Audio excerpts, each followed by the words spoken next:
കഴിഞ്ഞ ദിവസം വിദ്യാഭ്യാസ മന്ത്രി ശിവൻകുട്ടി ഒരു മീറ്റിംഗ് വിളിച്ചിരുന്നു. നടപ്പാക്കാൻ പോകുന്ന വിദ്യാഭ്യാസ പരിഷ്കാരത്തിനെ പറ്റിയൊക്കെ ആലോചിക്കാൻ വേണ്ടിയിട്ടാണ്.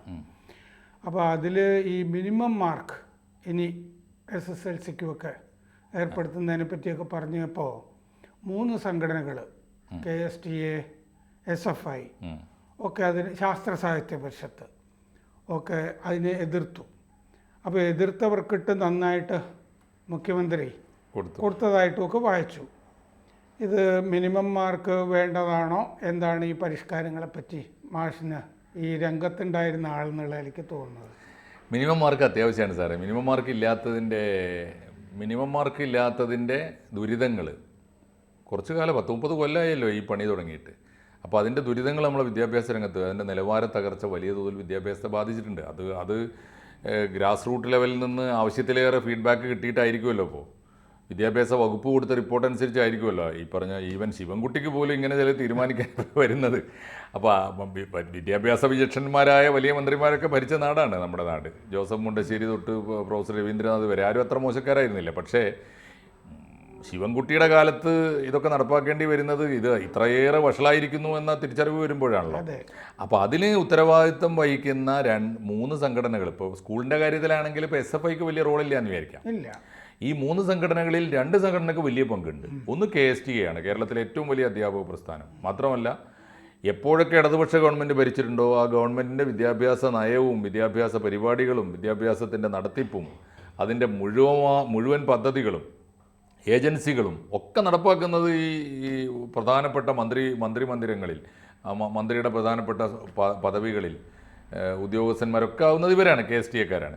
ശാസ്ത്ര സാഹിത്യ പരിഷത്താണെങ്കിൽ അതിൻ്റെ ഭൗതികമായ മണ്ഡലങ്ങൾ എപ്പോഴും വിദ്യാഭ്യാസത്തിൽ ഇപ്പോൾ DPP വന്നപ്പോഴും അത് കഴിഞ്ഞിട്ട് SSA വന്നപ്പോഴും ഇപ്പോൾ SSK നടക്കുമ്പോഴും വിദ്യാഭ്യാസ രംഗത്ത് വരുന്ന ഏത് പരിഷ്കാരവും ഏറ്റെടുത്ത് നടപ്പാക്കാൻ പലപ്പോഴും ചുമതലപ്പെടുത്തുന്നത് ശാസ്ത്ര സാഹിത്യ പരിഷത്താണ്. ഇപ്പോൾ വന്നിരിക്കുന്നത് അതിൽ SFI ഇപ്പോൾ കോളേജ് ഇപ്പോൾ ലെവലിലല്ലാതെ ഇപ്പോൾ സ്കൂളുകളിൽ രാഷ്ട്രീയം നിർത്തിയത് കൊണ്ട് SFIക്ക് വലിയ റോളില്ല എന്ന് വിചാരിക്കാം. പക്ഷേ SFI ഒരു നെക്സസായി, ഇതൊക്കെ സ്വന്തക്കാരാണല്ലോ.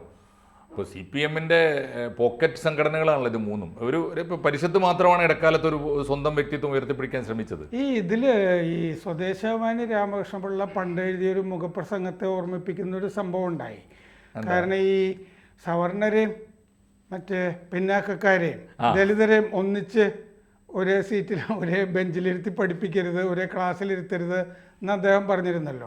പോത്തിനെയും കുതിരയും ഒരുപോലെ കെട്ടുന്ന പോലെയാണ് ഈ മിനിമം മാർക്ക് തീരുമാനിച്ചു കഴിഞ്ഞാൽ പിന്നാക്കക്കാരെ ആയിരിക്കും അത് ബാധിക്കുക എന്ന് ഇവർ അഭിപ്രായപ്പെട്ടതായി. എന്തൊരു പരിഹാസ്യമാണ്. എനിക്ക് തോന്നുന്നു പിണറായി ഇതൊന്നും അറിഞ്ഞിട്ടാവില്ല. പക്ഷേ പിണറായിക്ക് അദ്ദേഹത്തിൻ്റെ ഡിപ്പാർട്ട്മെൻറ്റിൽ അദ്ദേഹത്തിൻ്റെ ഗവൺമെൻറ് എടുക്കുന്നൊരു തീരുമാനത്തെ എതിർക്കാൻ താനാരട ജനാധിപത്യം അദ്ദേഹത്തിന് തൊട്ട് നീട്ടിയിട്ടില്ലല്ലോ.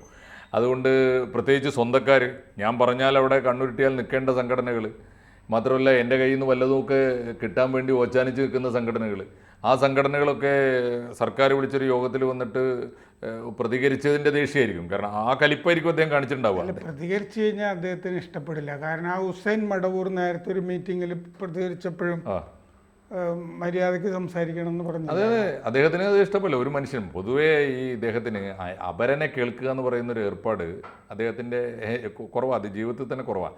അപ്പോൾ അതിൻ്റെയൊക്കെ കുഴപ്പമായിരിക്കും അത്. അപ്പോൾ അതേ പിണറായിയുടെ പ്രതികരണം അദ്ദേഹത്തെ ചൊടിപ്പിച്ചത് ഇതായിരിക്കും. അദ്ദേഹത്തിൻ്റെയൊക്കെ സാന്നിധ്യത്തിൽ നടക്കുന്ന ഒരു യോഗത്തിൽ ഗവൺമെൻറ്റിൻ്റെ പോളിസിക്കെതിരായിട്ട് സ്വന്തക്കാർ, മൂപ്പര് പോറ്റി വളർത്തുന്നു എന്ന് പറയുന്ന മക്കൾ, അവരുടെ പോക്കറ്റ് സംഘടനകൾ, സർവൻസ്, അവരുടെ വേലക്കാർ സംസാരിച്ചുകൊണ്ടൊക്കെ ആയിരിക്കും. പക്ഷേ ഉന്നയിച്ച ഇഷ്യൂ എന്തുമാത്രം പരിഹാസ്യമാണ്, ആലോചിച്ച് നോക്കൂ. 2 കാര്യത്തിന് ഒരു ഉത്തരം പറയണം. പിണറായി അറിഞ്ഞായാലും അല്ലെങ്കിലും കാര്യങ്ങൾ പഠിച്ചിട്ടായാലും അല്ലെങ്കിലും ഒരു ചോദ്യം വളരെ പ്രസക്തമായിട്ട് ചോദിച്ചു.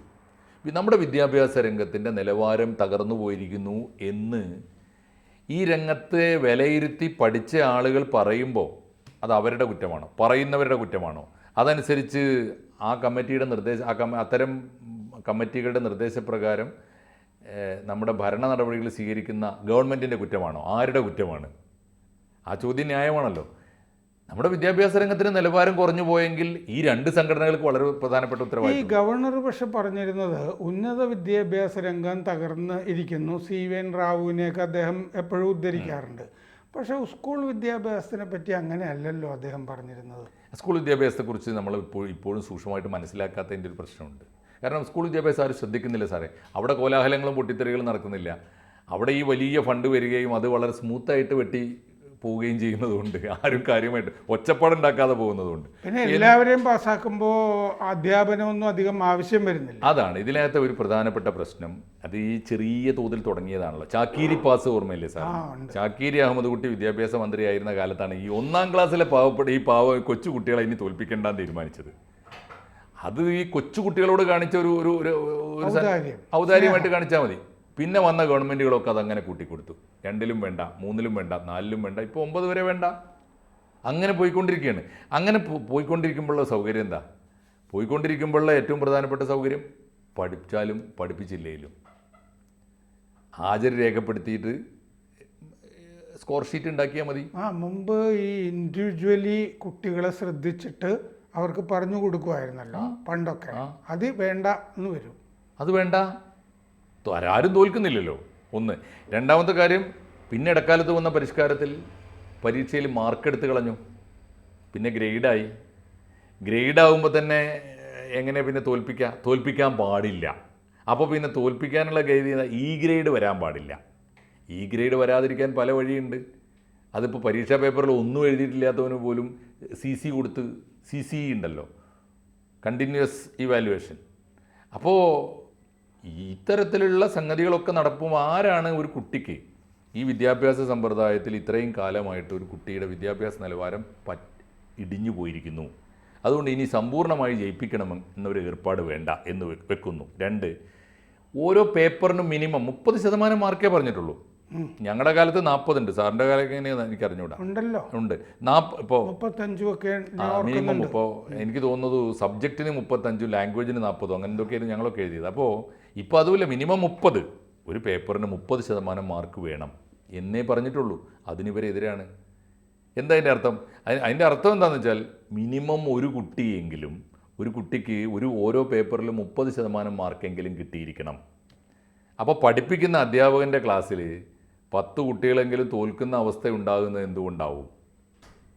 മിനിമം മാർക്ക് കിട്ടാത്ത 10 കുട്ടികളെങ്കിലും ആ ക്ലാസ്സിലുണ്ട് എന്നല്ല അർത്ഥം. ആരാ ഉത്തരവാദി? സാറേ, 30 കുട്ടികൾ, ഈ മിനിമം 25 കുട്ടികളൊക്കെയാണ് ഇപ്പോൾ ഒരു ക്ലാസ്സിലുള്ളത്. അത് 31 ആയാൽ 2 ഡിവിഷനായി. ഈ 30 കുട്ടികളെ പഠിപ്പിക്കാൻ ഒരു അധ്യാപകന് കിട്ടുന്ന ശമ്പളത്തിൻ്റെ കണക്ക് എന്തുമാത്രം വർധനവ് വന്നു എന്നാലോചിച്ച് നോക്കൂ. ഇപ്പോൾ ഒരു സൈക്കിള് വാങ്ങാൻ ലോൺ എടുത്തിരുന്ന അധ്യാപകൻ ഇന്നിപ്പോൾ വാഹനമില്ലാത്തവനാരാണ്? കഴിഞ്ഞൊരു പണിമുടക്ക് കാലത്ത് ഞാനൊരു സ്കൂളിൽ ചെന്നപ്പോൾ എന്നോട് പറഞ്ഞു, ആരും പണിമുടക്കിയിട്ടില്ല അവിടെ, മഹാഭൂരിപക്ഷം പേരും ഒക്കെ ഉത്തരവാദപ്പെട്ട സംഘടനക്കാരൊക്കെയാണ്. അപ്പോൾ എന്താ പണിമുടക്കാത്ത വെച്ചാൽ, അതെ സാറേ, ഈ വെഹിക്കിൾ ലോണ് വലിയ പ്രശ്നമാണ്. അന്ന് ആലോചിച്ച് നോക്കൂ. അപ്പോൾ അങ്ങനെ ഭൗതികമായി അധ്യാപകർക്ക് വലിയ നേട്ടം ഉണ്ടാകുന്നു, ശമ്പള വർധന ഉണ്ടാകുന്നു, വലിയ വീടും സൗകര്യങ്ങളും എല്ലാം. ഒരു കാര്യം ഉറപ്പാണ്, ജീവിക്കാൻ ആവശ്യത്തിലേറെ ശമ്പളം കിട്ടാത്ത ഒരു അധ്യാപകനും ഇന്ന് കേരളത്തിലില്ല. അപ്പോൾ EMI അടവുകാരനാണ് സമരം ചെയ്യുന്നത്. EMI അടവാണ് അവരെ ബാധിക്കുന്ന പ്രശ്നേ. വീട്ടിൽ കുട്ടികൾക്ക് കഞ്ഞി കുടിക്കാണ്ടാവില്ല എന്നല്ല. അപ്പോൾ അങ്ങനെ അധ്യാപകർ മാറി, ആവശ്യത്തിലേറെ സൗകര്യങ്ങൾ അധ്യാപകർക്ക് വന്നിട്ടുണ്ട്. ഇപ്പോഴും ഇൻക്രിമെൻ്റ് വേണ്ടാന്ന് ആരെങ്കിലും പറയുമോ? നാട് പട്ടിണി കിടക്കുന്നു, കർഷകർ ആത്മഹത്യ ചെയ്യുന്നു, അപ്പോഴും ബോണസിനും ഇൻക്രിമെൻറ്റിനും വേണ്ടി സമരം ചെയ്യുന്ന ഒരു മനസ്സ് സൂക്ഷിക്കുന്ന അധ്യാപകർ അവർ തിരിച്ചെന്ത് കൊടുക്കുന്നു എന്ന് എപ്പോഴെങ്കിലും ആലോചിക്കും. എത്ര തലമുറകൾ, എൻ്റെ കയ്യിലൂടെ ഏറ്റവും ചുരുങ്ങിയത് 30 തലമുറ കടന്നു പോയിട്ടുണ്ടാവും. ആ കുട്ടികളെ പഠിച്ചാലും പഠിപ്പിച്ചില്ലെങ്കിലും ജയിച്ചു പോകും. ആ കുട്ടികൾ അങ്ങനെ ജയിച്ചു പോകുന്നു. അവർ ജീവിതത്തിൽ ഒരു പക്ഷേ എവിടെ എത്തും? എവിടെയും എത്താതെ പോകും. ബ്രില്യൻ്റായ കുട്ടിക്ക് ഉന്നതങ്ങളിലേക്ക് പോകാനുള്ള ഒരവസരം പോലും നമ്മൾ കൊടുക്കുന്നില്ല. ഇനി ഒരു കുട്ടിക്ക് ഇപ്പോൾ കണക്കിൽ മിനിമം മാർക്ക് കിട്ടാതെ ഒരു കുട്ടി തോറ്റുപോയി, ആ കുട്ടിക്ക് ജയിക്കാനുള്ള ധാരാളം വഴികൾ ജീവിതത്തിൽ കിടക്കുന്നുണ്ടാവുമല്ലോ. ആ വഴിയായിരിക്കും അവൻ്റെ വഴി. ആ വഴി കണ്ടെത്താൻ അവന് അവസരം കൊടുക്കുന്നില്ല. അവനെ നമ്മൾ ജയിപ്പിച്ചു വിടുകയാണ്. എന്നിട്ട് അവനെ ഇതേ പാറ്റേണിൽ ഇതേ പാതയിൽ തന്നെ മത്സരിക്കാൻ വിടുകയാണ്. ഈ എല്ലാവരും ജയിച്ചിട്ട് പിന്നെ നമ്മൾ പറയുകയാണ് ഈ പ്രീ ഡിഗ്രി മറ്റേ +2 സീറ്റ് കിട്ടുന്നില്ല, ഡിഗ്രി സീറ്റ് കിട്ടുന്നില്ല, പുതിയ കോളേജ് വേണമെന്നൊക്കെയാണ് പിന്നെയും പറയുന്നത്. ഒന്ന് ആലോചിച്ച് നോക്കൂ സാറേ, 99. കാരണം മുമ്പ് 20% പേരൊക്കെ ജയിച്ചിട്ടുള്ളൂ SSLCക്കൊക്കെ. അതേന്നേ, ഇപ്പോൾ പോയി എവിടെ എത്തി നിൽക്കുന്നത്? 99.7% കുട്ടികൾ ജയിക്കുക എന്ന് പറഞ്ഞാൽ പരീക്ഷയ്ക്ക് അവിടെ എത്തിപ്പെടാൻ പറ്റാത്ത കുട്ടികൾ മാത്രമേ തോറ്റിട്ടുണ്ടാവുള്ളൂ. ബാക്കി മുഴുവൻ ജയിക്കുകയാണ്. ആ കുട്ടികൾ ജയിച്ചിട്ട് പിറ്റേന്ന് തൊട്ട് മുറവിളി എന്താണ്? ഹയർ സ്റ്റഡീസിന് സ്ഥാപനങ്ങളില്ല. ഇതാണോ അതിൻ്റെ ശരി?